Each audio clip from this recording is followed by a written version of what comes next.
Hello मेरे प्यारे बच्चों। हेलो। आज हम लोग देख रहे हैं क्या ऑप्टिक्स का अगला लेक्चर हम लोग लेके आए हैं क्लास 12th बोर्ड वाले के लिए और 10th वाले स्टूडेंट के लिए। आज हम लोग रिलेशन लेके आए हैं बच्चों। क्या है लेके जरा देखेंगे। यहाँ लिखा हुआ है रिलेशन बिटवीन एफ और आर। एफ और आर क्या होता है देख ले यहाँ पर। अब देखिए एफ और आर के बीच का रिलेशन यानी आर क्या होता है। अभी सबसे पहले हम लोग मेन टर्म्स को पहले इस टर्म को आप लोग देख लीजिए बच्चों। तो सबसे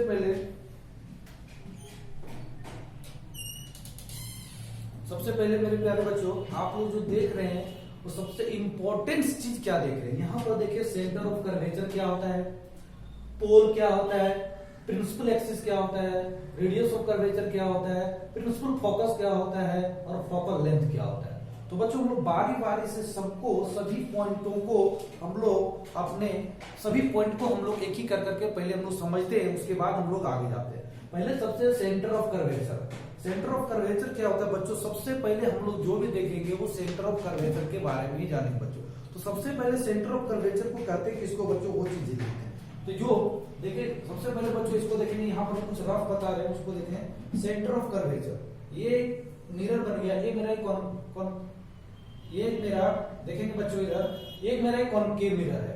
तो सेंटर ऑफ कर्वेचर क्या होता है बच्चों, एक जैसे यहां से एक कॉल है देख रहे बच्चों, ये वाला जो होता है सी इसको बोलते हैं सेंटर ऑफ कर्वेचर। ये पॉइंट को पी बोलते हैं पोल देख रहे बच्चों, ये बोलते हैं। और ये एक्सिस होता है, अगर यदि ये हो गया तो ये पोल एक्सिस कहलाता है बच्चों।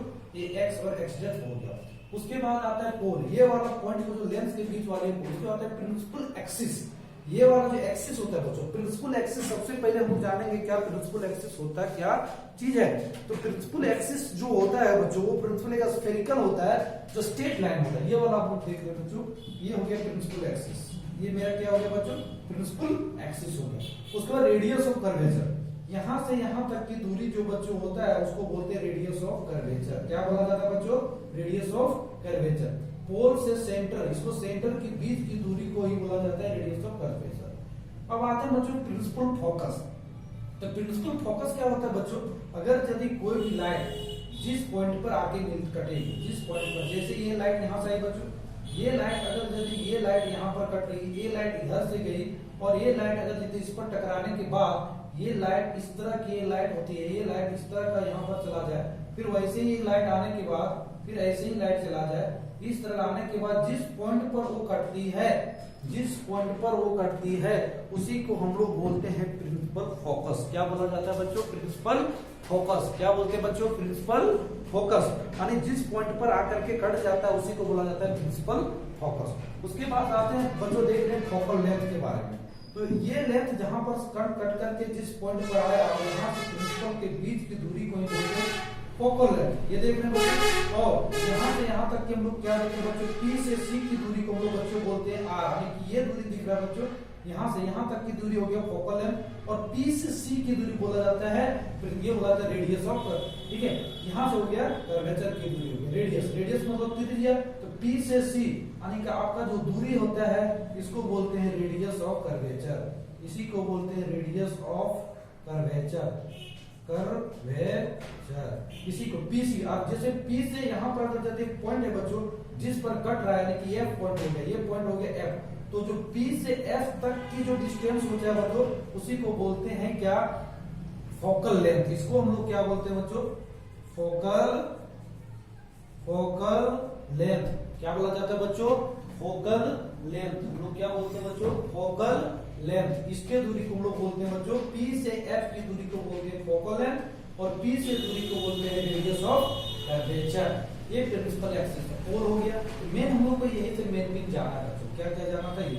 अब बच्चों हम लोग ध्यान से इधर से देखें जरा बच्चों कि ये जो रिलेशन बिटवीन F और R, ये फॉर्मूला में हम लोग को ये एग्जाम में बराबर यहाँ से क्वेश्चन ऑब्जेक्टिव में पूछा जाता है कि F बराबर R/2। R हो गया रेडियस ऑफ कर्वेचर, F हो गया इसका फोकल लेंथ। तो ये F और R के बीच का रिलेशन कैसे निकालेंगे। तो मेन हम लोग को फॉर्मूला का जरूरत ऑब्जेक्टिव में, अगर यदि बोर्ड का एग्जाम के लिए जाए तो थ्योरेटिकल एग्जाम के लिए हम लोग को प्रूफ भी देखा जाता है। तो हम लोग इसको प्रूफ के साथ में एक्सप्लेन कर दिए बच्चों, तो प्रूफ टोटल प्रूफ के साथ एक्सप्लेन किया गया है। ठीक है। तो एफ बराबर होता है फॉर्मूला r/2, यानी कि ये जो डिस्टेंस दिख रहा है इसको बोलते हैं एफ, यानी कि ये जो होता है f/r/2, यानी आपको जो ये डिस्टेंस दिख रहा है बच्चों इसको बोला जाता है एफ, यानी कि फोकल लेंथ।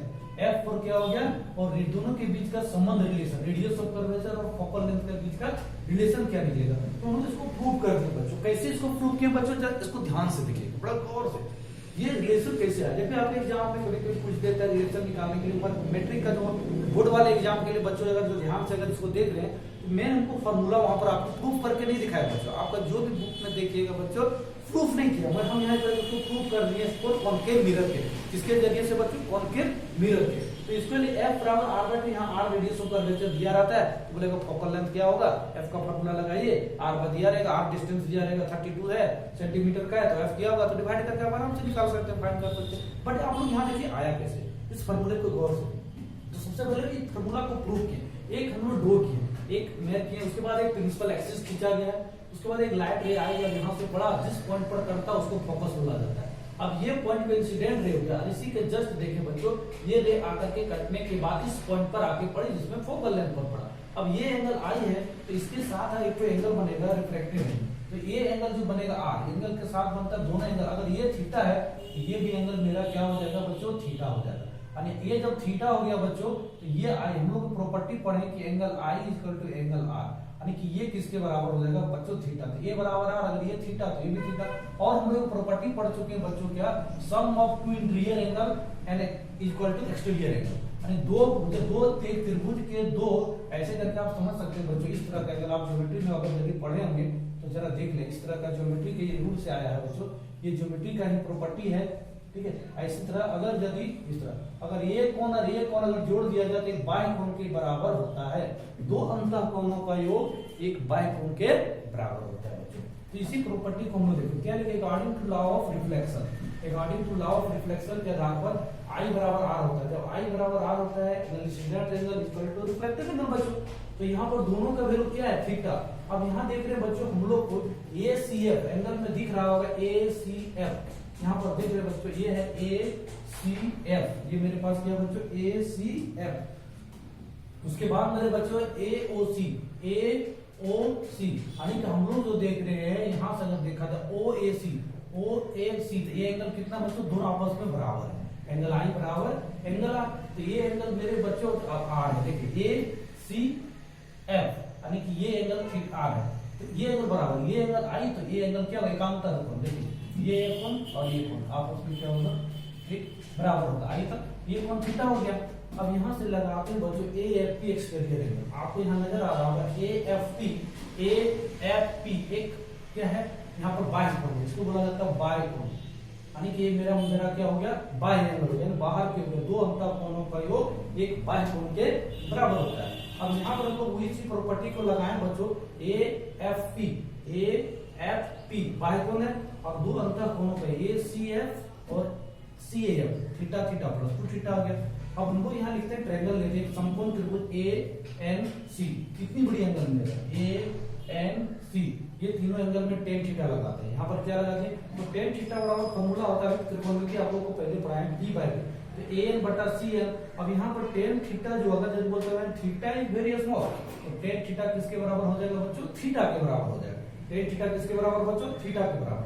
इसी तरह ANF, अगर यदि हम लोग ANF लेते हैं तो ANF देखिए 2 थीटा एंगल बन रहा है, तो 2 थीटा बराबर AN बाय F। अगर ये भी थीटा इज वेरी स्मॉल हो जाए बच्चों, तो tan थीटा बराबर 2 थीटा, तो 2 थीटा और थीटा दो एंगल हम लोग को फाइंड करना है, देखिए एक थीटा का वैल्यू और एक 2 थीटा का वैल्यू, दोनों हम लोग फाइंड आउट करेंगे। अब हम लोग देखेंगे ऑल्सो एपर्चर, एपर्चर किसको बोला जाता है बच्चों, जरा यहाँ पर देखिए एपर्चर, ये जो डिस्टेंस होता है यही को एपर्चर बोला जाता है, ये डिस्टेंस एपर्चर, ये वाला भाग जो दिख रहा है उसको एपर्चर बोला जाता है। तो अगर यदि एपर्चर को अगर कहता है बच्चों एपर्चर इज वेरी स्मॉल, तो एपर्चर अगर यदि ये वाला डिस्टेंस छोटा हो जाए, अगर धीरे छोटा हो जाए, तो पॉइंट N भी lies is very close to P, यानी N जो वैल्यू होगा वो P पर चला जाएगा। एपर्चर देखिए ये लेंथ बढ़ा, ये लेंथ है, ये धीरे धीरे एपर्चर छोटा होगा, तो ये पॉइंट N जो है उसके P पर हो जाएगा, यानी क्लोज हो जाएगा P के नजदीक, यानी ये N पॉइंट P के करीब हो जाएगा।